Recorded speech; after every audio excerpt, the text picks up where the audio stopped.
नमस्कार।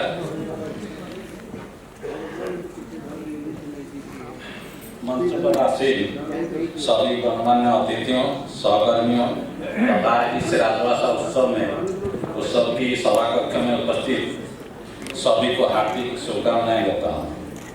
आज राजभाषा उत्सव कार्यक्रम का आयोजन किया जा रहा है, यह मेरे लिए बड़े सौभाग्य की बात है। आज इस मंच पर मुझे अपने विचार अभिव्यक्त करने का अवसर प्राप्त हुआ है, जिनका मैं तहे दिल से आभार व्यक्त करता हूँ। मैं अहिंदी भाषी होने के कारण मेरे वक्तव्य में हिंदी के उच्चारण एवं व्याकरण में कोई त्रुटि हो जाए तो इसके लिए मैं माफी चाहूँगा। मैं agriculture insurance company of India limited, जो भारतीय कृषि बीमा निगम का महाप्रबंधक हूँ, और इसमें भारतीय जैसे आपकी भारतीय कृषि बीमा निगम है, एक कंपनी है।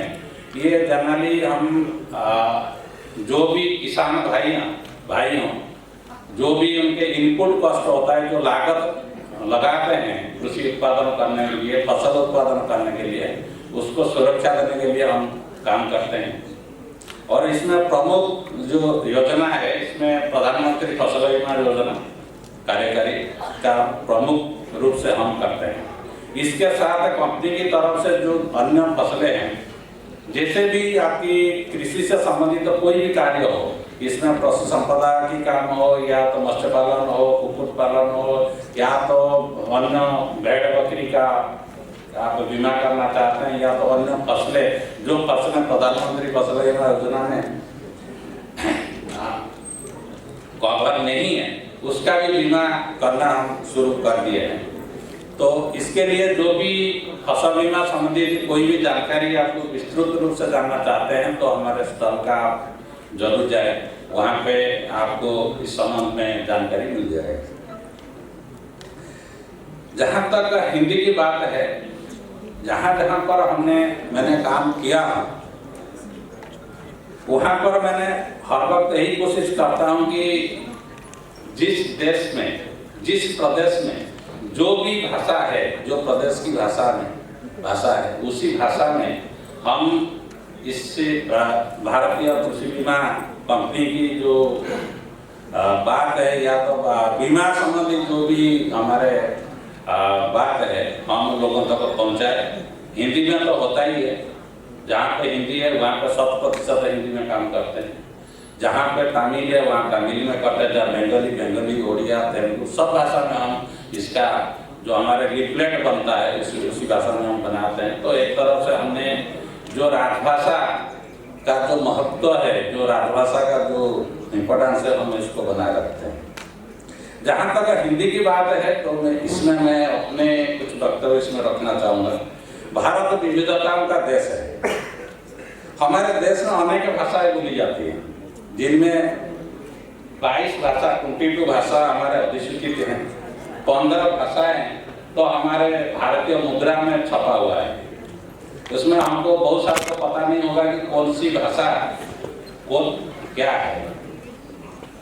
तो हर भाषा में बोली अनेक, हर 15 से 50 किलोमीटर दूरी पे ये बोली बदल जाती है। जो बोली ऐसे होती है कि भाषा तो एक ही है, लेकिन बोली ऐसे है कि उसको समझ में ना आ पाए। यह सत्य है कि हिंदी भारत की प्रमुख भाषा है, यह तो हम सब मानते हैं, जो भारत में बहुभाग में बोली जाती है और बहुभाग में समझी भी जाती है। और हिंदी को इसी बहुमत के आधार पर हिंदी को हमने राजभाषा का गौरव प्राप्त हुआ है, हम इसको भी स्वीकार करते हैं, और हम सभी इसको राष्ट्रभाषा बनाने के लिए प्रयासरत है। परंतु हिंदी कार्यशालाओं, सम्मेलनों, संगोष्ठी हो, या ऐसे जब चर्चा होता है कि कहा जाता है कि हिंदी सरल है, बोलने लिखने में कोई अंतर नहीं है, सुबोध है, महान भाषा है, और केंद्र सरकार तथा सार्वजनिक उपक्रम में अहिंदी भाषियों को हिंदी में 100% कार्य करने के लिए जब अनिवार्यता आ जाता है, तब इसमें कुछ प्रांत में इसका विरोध होता है, जो मैं इसको अनुचित नहीं मानता। इसीलिए नहीं मानता हूँ कि हिंदी इतने भी सरल नहीं है कि आप आसानी से इसको हजम कर जाए। जैसे अभी हमारे एक बंधु बोल रहे थे धोती पुल्लिंग है, स्त्रीलिंग है, ये हमारे पल्ले में कभी नहीं पड़ता है। पहनता तो पुरुष है तो स्त्रीलिंग कैसे है?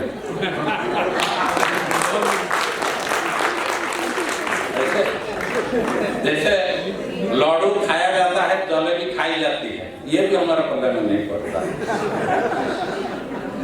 तो जब भाषा है तो इसमें अपनी मातृभाषा सबको प्यारी है, निश्चित तौर पर सबको प्यारी है। क्या है कि यह बिना सोचे समझे अपनी दिल की बात को इसको अभिव्यक्त किया जा सकता है। जब मातृभाषा के अलावा मुझे दूसरे या तीसरे भाषा की सीखनी होती है, क्या है मेरे लिए हिंदी, तेलुगु, तमिल या पंजाबी, इसमें क्या अंतर है? मुझे तो सीखनी मेरे मातृभाषा से अलग। हाँ, इंग्लिश और हिंदी सीखने में जमीन आसमान का फर्क है, ये मैं भी मानता हूँ, आप भी सब। क्या है कि मुझे इंग्लिश सीखने के लिए मुझे 100% प्रयास करना होगा, जबकि मैं हिंदी को सिर्फ 1/4 प्रयास में ये सीख सकता हूँ। मैं 50% प्रयास करूं तो इसमें मैं मराठी, गुजराती, पंजाबी सीख सकता हूं। 70% में तेलुगु, कन्नड़ सीख सकता हूं और 90% में तमिल और मलयालम भी सीखा कर सकता हूं। इसमें इसीलिए है कि ये भाषा सीखने में हमारे जो भारतीयता है ये आगे आ जाता है। इसमें अपनापन है। ये अपनापन क्या है? ये अपनापन हमारे खान पान में है, हमारे वेशभूषा में है और हमारे नाम में भी है कि मैं किसकी भाषा सीख रहा हूँ। मैं सुब्रमण्यम की भाषा सीख रहा हूँ या विलियम की भाषा सीख रहा हूँ। जब सुब्रमण्यम की भाषा है मुझे इसमें काफी करीब ले आता है, तो आसानी से मैं सीख लेता हूँ। और हिंदी तो वैसे भी आसानी से सीखा भी जा सकता है, इसे कोई बड़ी बात नहीं है। तो इस अवसर पर मेरा ये मानना है कि हिंदी को सर्वमान्य भाषा या संपर्क की भाषा, जो हम एक दूसरे से बात करने के लिए, हम व्यवहार करने के लिए हमको बहुत कुछ इसमें से करना पड़ेगा। इसको पहले तो मैं ये सोचता हूँ कि इसका आवश्यकता और इसको उपलब्धता, इसको दोनों को हमको बनाए रखना होगा, क्योंकि दोनों ही चीजें ये हिंदी को आगे बढ़ा सकता है। नहीं तो अदरवाइज ये हमारे जो सार्वजनिक उपक्रम हुआ या गवर्नमेंट ऑफिस में ये सीमित रह जाएगा। इसको आगे लेना है, इसको पब्लिक को लेकर जाना है, तब जाके ये होगा। इसमें भी आप कुछ देखेंगे कि जैसे हमारे वेशभूषा क्या है, जैसे आपको बताया सलवार कमीज है। सलवार कमीज तो ईस्ट इंडिया का ड्रेस नहीं है, लेकिन अभी सब लोग वहाँ पे पहनते हैं। वहाँ पे हमारे बहुएं सलवार कमीज पहने तो उसको बुरा माना जाता है, क्योंकि पल्लू नहीं रहता। लेकिन आजकल हम उसी को प्रोत्साहन देने लगते हैं अपने मिसेस को कि क्या कि वो 20 मिनट में तैयार हो जाती है, साड़ी पहनेगी तो 2 घंटे लगेंगे। तो इसी टाइप का आप देखिए डोसा, साउथ इंडिया में क्या है, आप इडली सांभर हो, पाव भाजी हो, मोमो, तंदूर से बने हुए चीज हो या बटर चिकन, भारत की सर्वत्र आदर है, इसीलिए कि इसका सब जगह मिल जाता है। आप गली गली में ठेले लगा देते हैं तो हम इसको खाने लगते हैं, कोई विरोध नहीं करता है। इसी टाइप का जिन हिंदी प्रांतों में हमारे हिंदी का थोड़ा बहुत विरोध होता है, वहाँ पे हिंदी विभाग की तरफ से कुछ शिक्षण संस्थाएं खोला जाए, निःशुल्क हिंदी शिक्षा प्रदान किया जाए। तो हिंदी को कैसे आवश्यकता है, जैसे आप कोई बिजनेस करें, ऑटो चलाए, तो आप दूसरे भारत के अन्य प्रांत में घूमने जाए या तो हिंदी वाले आप दक्षिण भारत में घूमने जाए, तो ये हिंदी ही हमारा संपर्क की भाषा होना जरूरी है। तो इसके लिए लोगों को जागरूक किया जाए ताकि हिंदी भारत की साधारण बोलचाल वो आपसी संपर्क की भाषा बन जाए और ऑटोमेटिकली ये राष्ट्रभाषा भी बन जाए एक दिन। यही मेरा विश्वास है कि कोई भी किसी भी प्रांत में जाके आप आसानी से रह सके। इसके साथ मैं अपना इस वक्तव्य को विराम देता हूँ। नमस्कार।